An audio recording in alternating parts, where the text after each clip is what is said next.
টাকা দিয়ে তিনি ইতিমধ্যে অনেক জায়গায় ভোট কেনার চেষ্টা করেছে, তাদের উস্কানিতে পড়া যাবে। আমি দীর্ঘদিন ধরে এই এলাকার প্রত্যেকটি অলিতে গলিতে গিয়ে তাদের কোথায় কোথায় সমস্যাগুলো রয়েছে সেই সমস্যাগুলো চিহ্নিত করেছি, সেইভাবে পরিকল্পনা করেছি এবং সেই পরিকল্পনা মাফিক আমি কাজ করে যাচ্ছি।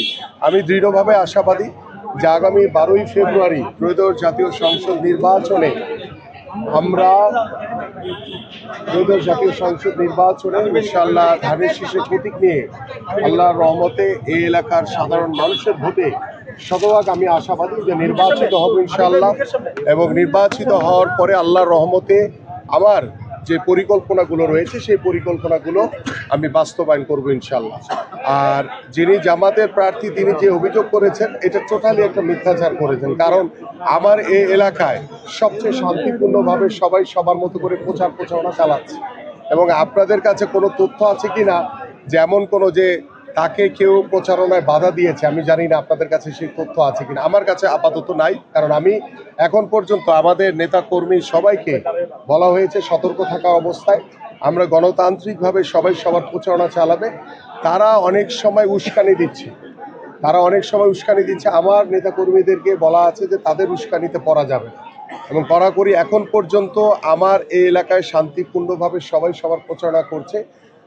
আমরা শান্তিপূর্ণভাবে করছি, তারা তাদের মতো করে করছে। আমি জানি না তিনি কি চিন্তা করে, কারণ তিনি আমার বিরুদ্ধে বা আমার কোনো নেতা কর্মীদের বিরুদ্ধে কোনো অজুহাত খুঁজে পাচ্ছেন না। কিছু জিনিস বলার জন্য বলতে হয়, খুব কমন ডায়লগ, সেই কমন ডায়লগগুলো তিনি চেষ্টা করছেন।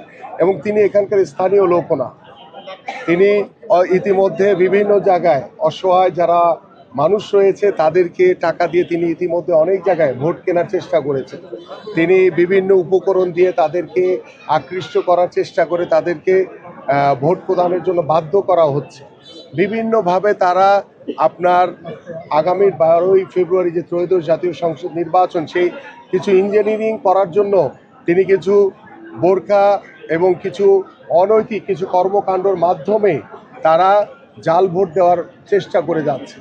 আমি দৃঢ়ভাবে বিশ্বাস করি আমার এই এলাকায় আল্লাহর রহমতে যদি কোনো জাল ভোট না পড়ে, তাহলে আল্লাহর রহমতে আমি আমার এই এলাকার সাধারণ মানুষের প্রতি শতভাগ আস্থা এবং বিশ্বাসী যে শতভাগ আপনার স্বতঃস্ফূর্তভাবে আমরা সকলের ভোট নিয়ে ইনশাআল্লাহ আমরা জয়যুক্ত হব ইনশাআল্লাহ।